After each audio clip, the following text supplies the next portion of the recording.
O livro Como Fazer Amigos e Influenciar Pessoas, de Dale Carnegie, é um dos livros mais poderosos sobre relações humanas. Se você deseja fazer mais amigos, influenciar mais as pessoas e melhorar suas habilidades de liderança, este deve ser seu livro de cabeceira. Embora tenha sido escrito 84 anos atrás, seus ensinamentos ainda são aplicáveis hoje. E por isso, esse é um dos livros mais vendidos do mundo. Neste vídeo, vou resumir o livro inteiro e detalhar todas as informações relevantes de cada capítulo. Parte 1. Técnicas fundamentais para tratar com as pessoas. Capítulo 1. Não critique, não condene, não se queixe. Não se deve criticar as pessoas mesmo que estejam erradas. Lembre-se, pessoas são criaturas emotivas, motivadas pelo seu ego e seu orgulho. Criticar os outros quase sempre os deixa em uma posição defensiva, o que os faz buscar formas de racionalizar suas ações. Críticas ferem o orgulho e fazem as pessoas se sentirem menos importantes. Lembre-se que quando as pessoas se sentem ofendidas, podem guardar ressentimentos pela vida toda. O famoso piloto de avião Bob Hoover estava voltando de um show aéreo em San Diego, quando de repente seus 2 motores desligaram. Com uma habilidade impressionante, ele conseguiu pousar o avião salvando todos que estavam a bordo, mas infelizmente a aeronave ficou seriamente danificada. O motivo da falha dos motores foi que o turbo-hélice da Segunda Guerra Mundial foi acidentalmente abastecido com combustível de jato. De volta ao aeroporto, Hoover avistou o mecânico que havia cometido este erro, e o jovem estava chorando, imaginando que Hoover devia estar furioso pela perda de seu avião e pelo perigo em que ele tinha colocado os 3 passageiros. Hoover gritou com ele? O repreendeu? O criticou? De jeito nenhum.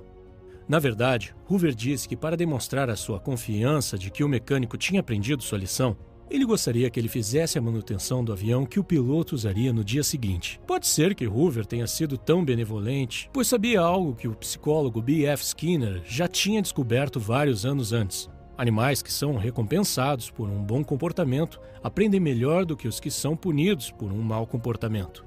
O mesmo é verdade para pessoas. Criticá-las não será um incentivo para mudar seu comportamento, porque elas não são movidas pela razão, e sim pela emoção. Qualquer pessoa pode criticar ou reclamar. É preciso ser forte de caráter para compreender e perdoar. Capítulo 2. Faça elogios honestos e sinceros. Um dos fatores que mais influencia o comportamento humano é o desejo de ser apreciado pelos outros. Todos gostamos de ser elogiados e ouvir que estamos fazendo um bom trabalho. Alguns chegam a afirmar que toda civilização se baseia no desejo humano de ser importante. Nosso desejo de aprovação nos leva a escalar as mais altas montanhas, escrever romances e fundar empresas multimilionárias. E para fazer com que alguém se sinta reconhecido, é suficiente usar frases como "obrigado" e "me desculpe", e oferecer elogios sinceros quando apropriado. Sem bajulação e falsidade, claro, pois as pessoas percebem o que não é verdadeiro. Tente esse exercício. Deixe de pensar em si mesmo por alguns momentos e se concentre nos pontos positivos da pessoa à sua frente. Certifique-se de fazer a outra pessoa se sentir importante. Para manter a mentalidade certa, pense como Ralph Waldo Emerson, que disse que todas as pessoas que conheceu em sua vida eram superiores a ele de alguma forma. Então havia sempre algo para apreciar e aprender com cada uma delas. Ou pense na regra de ouro. Trate os outros da mesma forma que gostaria de ser tratado. Portanto, da próxima vez que você ver um trabalhador cansado, entediado, subestimado em algum lugar, tente alegrar o dia dele com um pouco da sua admiração. Deixe pequenas fagulhas de apreciação pelo seu caminho e você ficará surpreso ao ver como as pessoas reagem positivamente quando sua necessidade de reconhecimento é suprida. Você logo se tornará alguém de quem os outros gostam e com quem gostam de trabalhar. E o melhor de tudo, você terá um impacto positivo na vida das pessoas ao seu redor. Capítulo 3. Apele aos interesses dos outros. Digamos que você gosta de chocolate. Quando você vai pescar, você não coloca um pedaço de chocolate no seu anzol. Você coloca o que o peixe quer. Uma minhoca, por exemplo. Por que com as pessoas você age de forma diferente? Claro que você está interessado no que você quer, mas ninguém mais está. Todos temos nossas vontades e interesses. A única forma de influenciar outras pessoas é falar sobre o que elas querem e mostrar a elas como conseguir. Todos sabem o que querem e se importam com o que recebem. Aproxime-se deles através disso. Antes de falar, faça uma pausa e pergunte a si mesmo: O que esta pessoa pode ganhar com o que eu vou dizer? Desafie a si mesmo a não dizer nada sobre o que você deseja. Mostre aos outros que quer ajudá-los. O mundo está cheio de pessoas focadas em si mesmas. As raras pessoas que estão dispostas a focar no outro têm uma grande vantagem. Andrew Carnegie tinha uma cunhada que sempre escrevia para seus filhos, mas nunca recebia respostas. Andrew, então, apostou com alguém que poderia conseguir fazê-los responder. Ele escreveu cartas, deixando uma observação ao final que estava mandando também uma nota de $5, mas não incluiu dinheiro nos envelopes. Sem dúvida, dessa forma, ele obteve as respostas. Seus sobrinhos agradeciam a ele por escrever e perguntavam onde estava o dinheiro. Parte 2. 6 maneiras de fazer as pessoas gostarem de você. Capítulo 1. Se interesse sinceramente pelas outras pessoas. Uma pergunta fácil. Quem são os maiores conquistadores de amigos do mundo, universalmente amados pela maior parte das pessoas? Você acertou se respondeu que são os cães. Eles estão sempre felizes em te ver e parecem acreditar que você é a parte mais importante do mundo deles. Mostrar interesse pelas pessoas faz com que elas se sintam importantes. Todos gostamos de pessoas que nos admiram. As pessoas não estão interessadas em você ou em mim. Eles estão preocupados consigo mesmos. Todos os dias, por toda a vida. Quando você vê uma foto sua com seus amigos, para quem você olha primeiro? Lembre-se, você fará amigos mais facilmente se você se interessar mais por eles do que ficar tentando fazê-los se interessar por você. Pergunte às pessoas sobre suas experiências e seus objetivos. Lembre-se dos problemas que elas têm e, quando encontrar uma solução, compartilhe com elas. Não pense em ter contato apenas com o seu círculo social. Mesmo que alguém aparente não fazer parte dele, não perca a oportunidade de mostrar seu apreço e expresse um interesse genuíno neles. Em seus trabalhos, em seu conhecimento, eles se sentirão importantes por poderem passar adiante aquilo que aprenderam com a vida. Capítulo 2. Sorria. Um sorriso diz: eu gosto de você, você me deixa feliz. Ou, estou contente de te ver.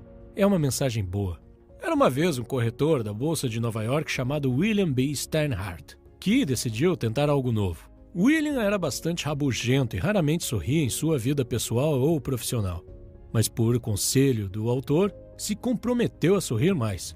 Tendo uma conversa motivadora consigo mesmo, na manhã em que o experimento começou. Ele começou o dia cumprimentando sua esposa com um sorriso. Então sorriu para o porteiro do prédio, o caixa do metrô, os negociantes da bolsa e também seus colegas do escritório. O resultado? As pessoas começaram a sorrir de volta. Em casa, Steinhardt disse que houve mais alegria nos primeiros 2 meses de experimento do que no ano inteiro antes disso. No trabalho, reclamações e queixas ficaram mais fáceis de lidar, e ele passou a ganhar mais dinheiro. Em resumo, ele ficou mais rico e mais feliz. Como mostra a história, um sorriso pode ajudar muito. Se alguém que acabamos de conhecer sorri para nós, temos a tendência de gostar dessa pessoa automaticamente. O sorriso de um bebê, por exemplo, nos faz sentir bem imediatamente e também nos sentimos bem ao ver um cachorro abanando o rabo de alegria em nos ver. Então, se você quiser que as pessoas te achem mais agradável instantaneamente, sorria. Quando perceberem que você está feliz em vê-las, elas não vão conseguir evitar de ficar felizes em ver você também. Capítulo 3. Lembre-se que o nome de uma pessoa é, para ela, o som mais importante que existe em qualquer idioma. Nosso nome é nossa identidade. Ele nos torna únicos entre todos os outros. Este é um princípio que eu sempre ignorava. Eu conheci alguém e 5 segundos depois já tinha me esquecido do seu nome. Mais tarde, quando precisava chamar a pessoa pelo nome, sempre me desculpava dizendo: sinto muito, sou horrível com nomes, como é seu nome mesmo? Depois de ler esse livro, percebi que estava cometendo um erro grave. Quando você se lembra do nome de alguém, mostra que você estava ouvindo e que deu importância ao que a pessoa dizia. Usar o nome de alguém quebra barreiras e faz a outra pessoa se sentir mais próxima de você. Hoje em dia, quando conheço alguém, eu presto bastante atenção naqueles primeiros segundos em que dizem seus nomes. Em vez de eu dizer apenas prazer em conhecê-lo, eu digo sempre prazer em conhecê-lo, Marcelo. Pronunciar o nome em voz alta me ajuda a lembrar dele com mais facilidade. E também faz a outra pessoa se sentir conectada a mim. Então, da próxima vez que você for à academia ou a qualquer outro lugar, em vez de dizer oi, tudo bem com você? Diga oi, Fernanda, tudo bem com você? Você verá a diferença. Chamar alguém pelo nome é um elogio sutil e bem-vindo. Esquecer ou escrever o nome de alguém errado é um erro horrível, que sugere que você não se importa o suficiente para acertar.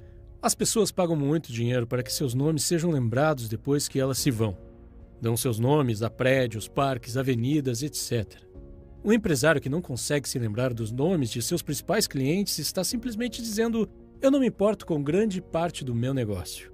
Certa vez, Carnegie queria que sua empresa se fundisse com uma empresa de automóveis, chamada Pullman. Quando Carnegie mencionou que a empresa nova manteria o nome, Pullman ficou muito mais animado.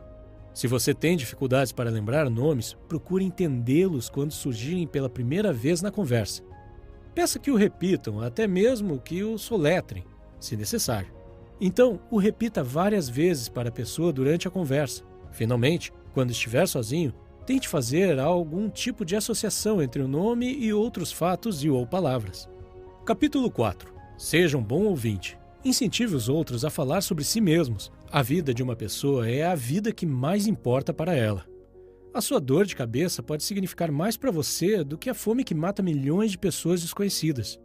Permitir que alguém fale sobre si faz com que essa pessoa se sinta importante e lisonjeada. Todos passam por momentos que consideram difíceis e muitos gostam de falar sobre eles. Caso os tenham superado, pergunte a eles sobre o assunto. Melhor ainda, combine seu interesse com a dica sobre oferecer apreciação e elogios sinceros. Diga a eles como as suas histórias são incríveis, como você gostaria de ter a mesma experiência e a mesma sabedoria que eles têm. Ao conversar, a maioria das pessoas fica tão preocupada com o que elas próprias querem dizer em seguida que mal prestam atenção no que a outra pessoa diz. Ouvir verdadeiramente significa fazer um esforço consciente para dar ao outro sua atenção completa. E os benefícios dessa abordagem são enormes. Certa vez, o autor participou de um jantar em Nova York, onde conheceu um botânico. Como nunca havia conhecido um botânico antes, o autor ouviu por horas, fascinado pelas descrições de plantas exóticas e experimentos. Mais tarde, o botânico comentou com o anfitrião que o autor era um conversador muito interessante. O fato é que o autor praticamente não havia dito nada. Ele tinha sido apenas um ouvinte interessado. Antes de ler este livro, eu nunca havia me atentado para este princípio. Sempre que estava conversando com alguém, eu esperava que a pessoa terminasse de falar para que eu pudesse mudar o assunto da conversa para algo do meu interesse. Ou, enquanto a pessoa estava falando, eu pensava sobre o que eu diria quando fosse a minha vez de falar. E quando a pessoa terminava sua fala, eu descarregava as informações que eu considerava interessantes.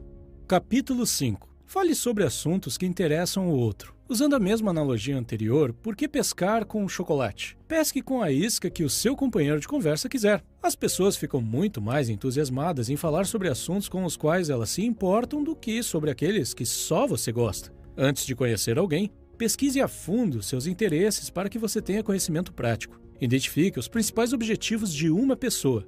E então, fale com ela sobre como você poderia ajudá-la a chegar mais perto de atingi-los. Por exemplo, meu objetivo com este canal do YouTube é chegar a 15 mil inscritos nos próximos 4 meses. Para atingir essa meta, se eu vier até você e pedir: pessoal, por favor, se inscrevam no meu canal porque eu tenho uma meta, é bem provável que você não se importaria. Esta meta não tem nenhum significado para você. Mas se, em vez disso, eu puder oferecer informações úteis com os meus vídeos, agregar valor positivo à sua vida, e só depois disso, pedir que você se inscreva no canal e ative as notificações para ver meus próximos vídeos, então haverá uma chance maior que você se inscreva. Pois se você está assistindo a este vídeo, imagino que esteja interessado no seu crescimento pessoal, e ver meus vídeos futuros pode ser interessante para você. Como você pode ver, eu nem mesmo mencionei minha meta. Falei apenas sobre os benefícios que você terá. Capítulo 6. Faça outra pessoa se sentir importante, mas com sinceridade. Quase todas as pessoas que você conhece se sentem superiores a você de alguma forma. Deixe-os perceber de forma sutil que você vê a importância deles. Inversamente, evite fazer coisas que rebaixem o outro e o façam sentir-se diminuído ou sem importância. Ofereça elogios sem querer nada em troca, apenas para irradiar alegria e deixá-los mais felizes. Este princípio é uma espécie de recapitulação dos princípios anteriores. Então, vamos passar para o próximo. Parte 3. 12 maneiras de conquistar as pessoas para o seu modo de pensar. Elogiar é muito útil, mas o que você faz quando alguém discorda de você? Esse é o próximo assunto de como fazer amigos e influenciar pessoas. Em resumo, a ideia é deixar de lado seu instinto de combater fogo com fogo. As pessoas não gostam quando provam que estão erradas. Não gostam de admitir que precisam mudar de ideia. Não importa o quanto você esteja supostamente certo. Corrigi-los fere seu orgulho. Você pode achar importante ser visto como uma pessoa mais inteligente do local, mas na verdade, as outras pessoas vão ficar ressentidas com você. Capítulo 1. O melhor modo de vencer uma discussão é evitá-la. Discutir com a outra pessoa não faz muito sentido. Se você perder, você perde a discussão. Se você vencer, a outra pessoa ficará ressentida por ter tido o orgulho ferido. Então, você ainda não a terá conquistado de verdade. E 9 entre 10 vezes, a discussão só fará com que a outra pessoa fique mais forte em seu ponto de vista do que antes. Portanto, a única solução é evitar essas discussões antes de começarem ou se intensificarem. Quando a discussão começar, desconfie da primeira resposta que lhe vier à cabeça, pois geralmente é uma resposta defensiva e instintiva. E, acima de tudo, controle seu temperamento. Ouça o que o seu oponente tem a dizer sem resistência e sem protestar, e prometa examinar cuidadosamente seus pensamentos. Tente encontrar áreas em que vocês concordam. Isso ajudará a reduzir a defesa do seu oponente. Capítulo 2. Comece de modo amigável. Uma atitude hostil apenas convida a hostilidade recíproca. As pessoas não querem mudar de ideia e você não pode forçá-los a concordar com você. Mas talvez você possa levá-los a concordar com você. Pense nas estratégias que você usaria para fazer um animal vir até você. Você corre atrás dele gritando? Ou você oferece comida? Uma gota de mel apanha mais moscas do que um galão de fel. Certa vez, alguém morava de aluguel em um apartamento cujo dono era uma pessoa difícil. O aluguel que pagava era muito alto, mas em vez de reclamar sobre como isso era injusto, o inquilino falou o quanto ele apreciava morar ali e a forma como o proprietário administrava o prédio, e que gostaria muito de ficar mais um ano, mas não tinha como pagar. O proprietário, então, feliz por ter um inquilino tão satisfeito e educado, ao contrário dos anteriores, fez uma redução no valor do aluguel. Capítulo 3. Mostre respeito pelas opiniões alheias. Nunca diga, você está errado. Quando atacadas por estarem erradas, as pessoas defenderão sua opinião até o fim. Eles vão perder de vista o ponto principal, na esperança de encontrar pequenas exceções e que seu ponto de vista seja verdadeiro. Formamos nossas crenças quase sem perceber, mas depois desenvolvemos uma necessidade irracional de defendê-las, quando alguém ameaça provar que estamos errados. O autor conta então uma história sobre as cortinas que comprou para sua casa através de um decorador de interiores. Na hora de pagar, ele ficou chocado com o valor da conta, e quando mencionou o preço a uma amiga, ela pareceu surpresa e disse que o preço obviamente era alto demais. Se sentindo insultado, o autor então defendeu suas ações, explicando que o preço alto era um indicador de qualidade superior. Em um outro dia, no entanto, quando o outro amigo começou a elogiar as mesmas cortinas, o autor admitiu que sentiu que o preço tinha sido muito alto e que se arrependia da compra. A abordagem positiva do amigo que elogiou as cortinas o desarmou, como um sinal de que ele podia admitir livremente seu erro, ao contrário do que aconteceu com a amiga, que achou o preço alto demais. Sempre que você diz a uma pessoa que ela está errada, você basicamente está dizendo, eu sou mais inteligente do que você. Este é um ataque direto à autoestima. E a retaliação acontece porque você está claramente desrespeitando as opiniões do outro. Capítulo 4. Se você estiver errado, admita imediatamente e de forma clara. Uma vez o autor estava passeando com seu cachorro Rex em uma floresta próxima. Rex gostava de correr livre, por isso não usava focinheira ou coleira. Infelizmente, eles encontraram um policial que advertiu severamente ao autor que isso era ilegal e disse que, só desta vez, ele os deixaria ir apenas com um aviso. O autor obedeceu, mas Rex não gostou da focinheira, então eles logo voltaram aos seus velhos hábitos. Foi quando o mesmo oficial os pegou novamente. Desta vez, antes mesmo que o oficial abrisse a boca, o próprio autor expressou o quanto lamentava e quão inaceitável era seu delito. É provável que o policial tivesse ficado com raiva e lhe aplicasse uma multa. Mas graças à admissão inicial de culpa, ele fez o oposto. O policial começou a argumentar que o cachorrinho realmente não estava machucando ninguém. Aceitou as desculpas de Carnegie e deixou que Rex continuasse livre em seu caminho. Admitir seu erro ajuda porque a outra pessoa geralmente está tentando se sentir importante ao criticar você. Mas assim que você admite sua culpa, a situação muda completamente. Agora, atacar não é mais uma estratégia possível para que se sintam importantes. Então, passam a mostrar generosidade e te perdoam. Isto é exatamente o que tornou o policial tão leniente. Então, da próxima vez que você perceber que está errado, admita com entusiasmo.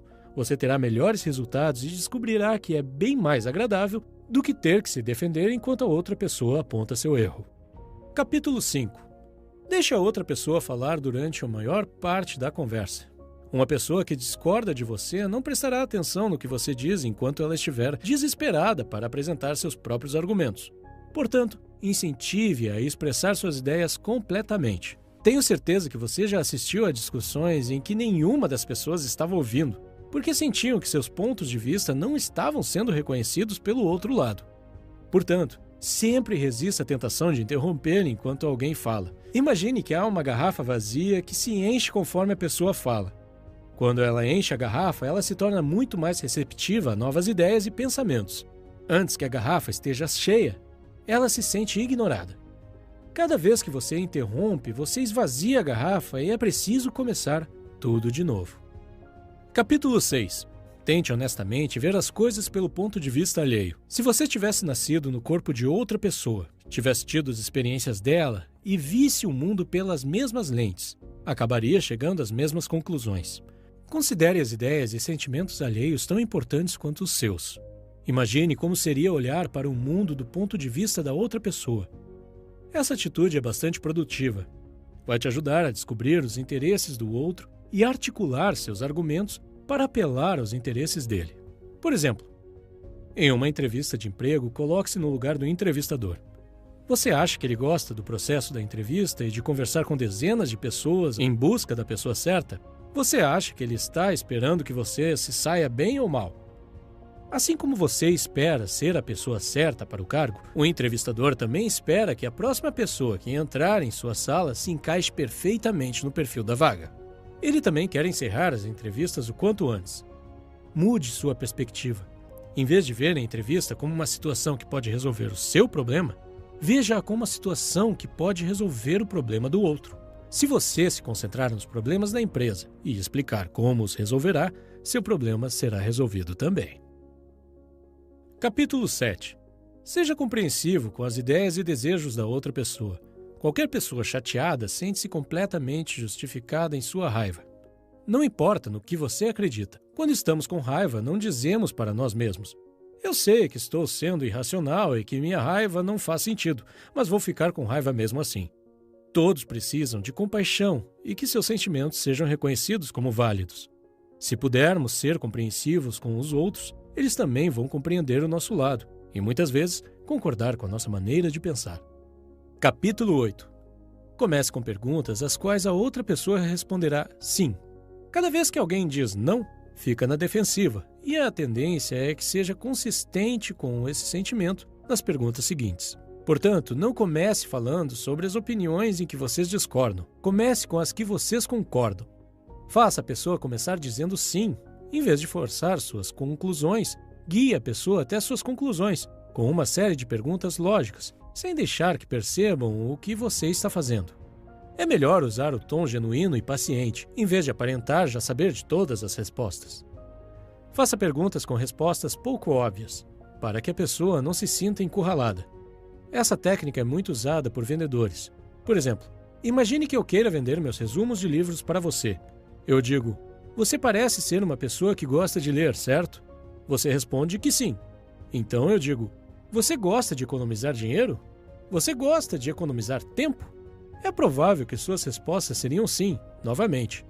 Assim que você disser sim, eu direi: compre meus resumos de livros, é exatamente o que você deseja. Você economizará tempo, dinheiro e lerá um livro muito mais rápido. Como você se sentiria nesse momento? Tenho certeza que você se sentiria preso em uma armadilha, forçado a fazer algo que você não quer. Mesmo se você gostasse do meu produto, você ficaria chateado com a minha abordagem. Provavelmente não compraria meu produto. Capítulo 9. Deixe a outra pessoa pensar que a ideia é dela. As pessoas gostam mais de suas próprias ideias do que das ideias dos outros. Ter suas próprias ideias faz com que elas se sintam inteligentes e importantes, e colocar tais ideias em prática dá a eles a sensação de controle. Por exemplo, certa vez eu estava negociando com um homem bastante difícil que não gostava de se comprometer. Depois de um tempo, percebi que seria muito difícil chegar a um acordo. Então, decidi aplicar essa tática e disse: "Você sabe mais sobre esse assunto do que eu. Você é o especialista, então eu quero ver sua opinião. Como podemos chegar a um acordo?" Ele parou por um momento e então começou a me dar conselhos e opções. Sua abordagem mudou de oponente para mentor. Depois de ouvir todas as suas opções, escolhi uma delas e decidi implementá-la. Como foi ele quem deu a opção, ele ficou muito mais engajado e interessado em implementá-la com sucesso. Capítulo 10. Apele para os motivos mais nobres. Uma pessoa geralmente tem 2 motivos para fazer algo. Um que parece ser o motivo certo e um motivo verdadeiro. Esqueça o verdadeiro. Apele aos princípios morais mais elevados dela. Por exemplo, se alguém estiver quebrando um acordo, diga a ele que a impressão que você teve do caráter dele era de alta integridade. Dê a ele um tempo para pensar e diga que se ele quiser tomar essa atitude mesmo assim, então você vai aceitar e admitir que seu julgamento de caráter estava errado, mas que você ainda acredita que ele é um homem de palavra e não vai quebrar o acordo. De forma geral, nós humanos queremos ser considerados nobres e honestos. Capítulo 11. Dramatize suas ideias. A atenção das pessoas está mais escassa do que nunca. Encontre maneiras de capturá-la sem ser artificial. Simplesmente declarar uma verdade não é suficiente.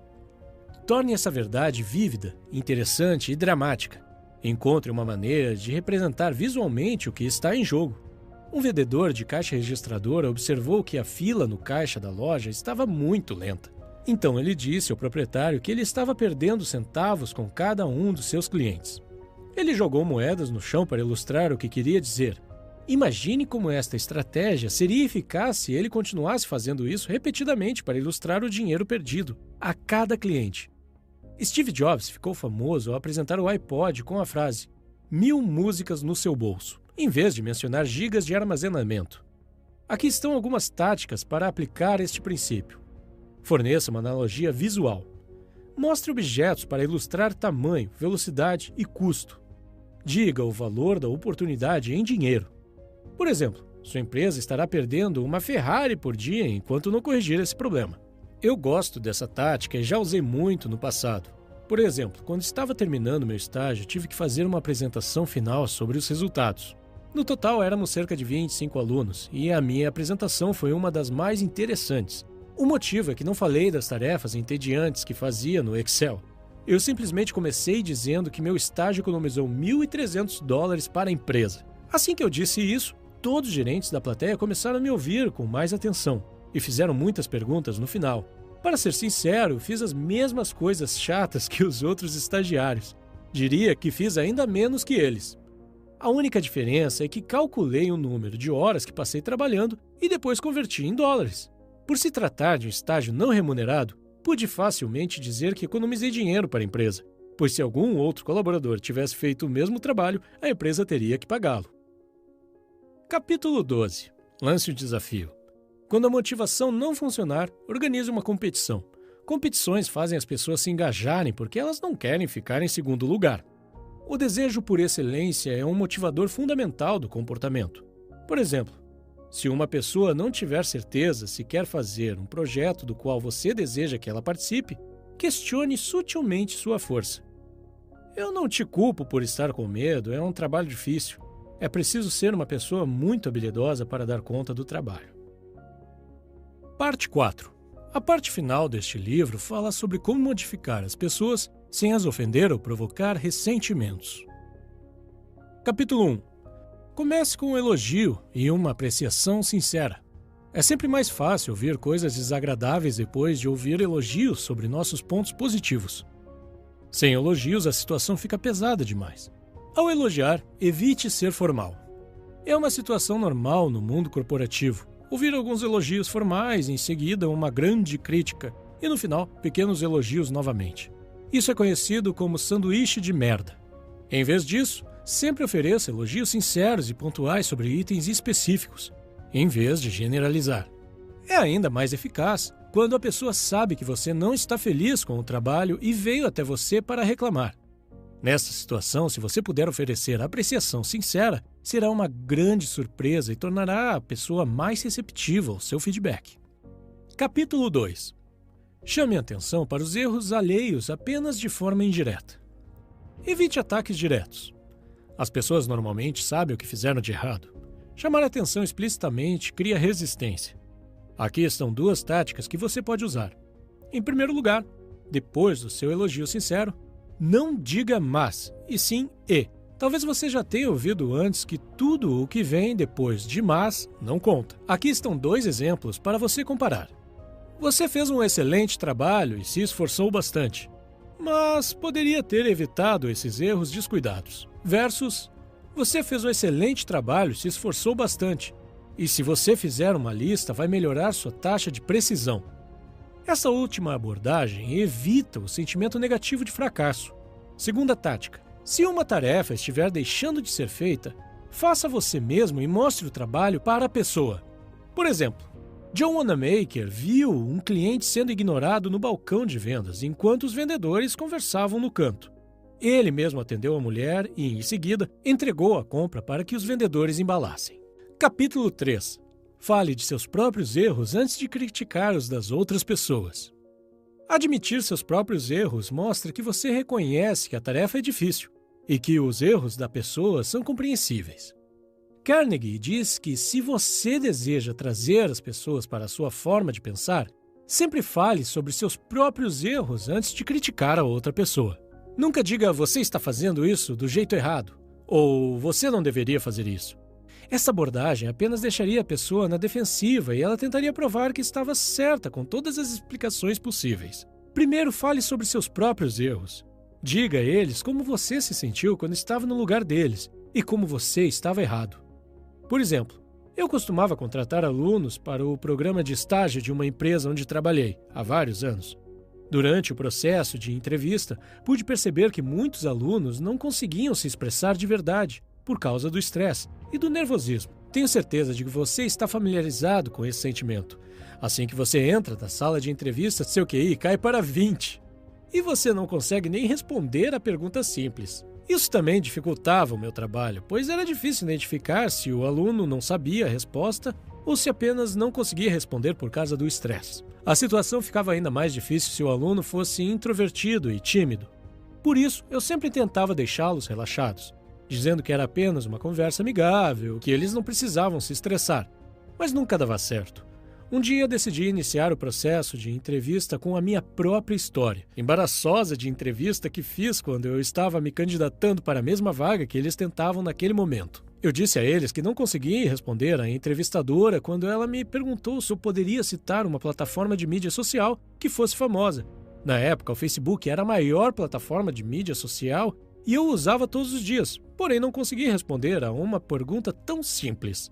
A entrevistadora esperou vários segundos pela minha resposta e então disse: Facebook, bem baixinho. Ainda hoje não consigo entender como não consegui responder a uma pergunta tão simples. Essa história fazia os alunos rirem e se sentirem relaxados, porque podiam ver que eu também já estive no lugar deles. E admitir minha própria história embaraçosa os ajudava a se sentirem confortáveis. Mostrava que todos somos humanos e erramos nesse tipo de situação estressante. Capítulo 4. Faça perguntas em vez de dar ordens. Fazer perguntas traz muitos benefícios. Primeiro, permite que o outro chegue às próprias conclusões de forma independente. As pessoas gostam mais de suas próprias ideias. Em segundo lugar, dá controle à pessoa e a faz se sentir importante. Em vez de seguir as ordens de outra pessoa, está agora seguindo as suas próprias. Terceiro, estimula a criatividade. Ideias novas e melhores podem surgir. Aqui estão algumas perguntas que podem ser úteis. Você acha que isso funcionaria? Qual é a sua opinião? Podemos pensar em maneiras diferentes de fazer isso? Capítulo 5. Evite deixar as outras pessoas envergonhadas. As pessoas anseiam por importância. Se você destruir essa importância, ficarão ressentidos com você e será mais difícil lidar com elas mais tarde. O livro não dá as diretrizes claras sobre como fazer isso. mas centra-se em preservar o orgulho da pessoa e as coisas com a qual ela se importa. Por exemplo, em uma situação que uma secretária cometeu um erro, ela se desculpou pelo erro e disse que entregaria um novo relatório antes da próxima reunião. Em vez de criticar seu descuido, o gerente agradeceu seu trabalho. Disse que não era um erro incomum para um novo projeto. Expressou sua fé no trabalho dela e disse que sabia que ela havia feito o seu melhor. Capítulo 6. Elogie até mesmo os progressos pequenos, e cada novo progresso também. Elogiar cada avanço inspira outra pessoa a continuar melhorando. Mais uma vez, tenha em mente que as pessoas desejam ser importantes, e elogiá-las as deixa querendo mais. Eu acredito no poder dessa tática porque eu a vi funcionar em minha própria experiência. Isso me transformou de uma pessoa tímida e pouco comunicativa em um líder de equipe que administrava 25 pessoas e fazia apresentações para centenas de pessoas. Se você quiser aplicar essa tática, ofereça elogios específicos. Destaque uma realização específica, em vez de fazer comentários lisonjeiros gerais. Lembro de quando comecei no meu segundo emprego. Muitos dos meus colegas do escritório me alertaram para ter cuidado com um dos funcionários indianos. Disseram que ele era preguiçoso, respondia aos e-mails com atraso e que a qualidade do seu trabalho não era boa.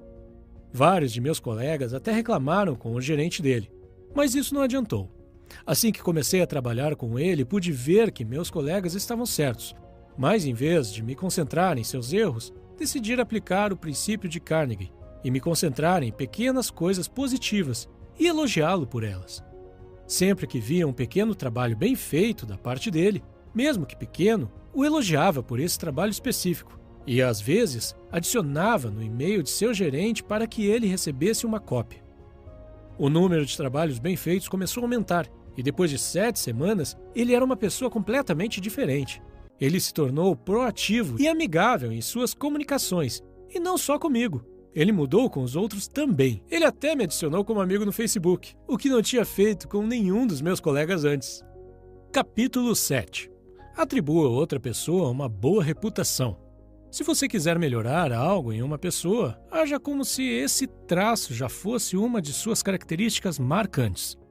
Por exemplo, digamos que enquanto você conversa com seus amigos, um deles diz que te considera alguém que sabe guardar segredos e em quem se pode confiar em qualquer situação.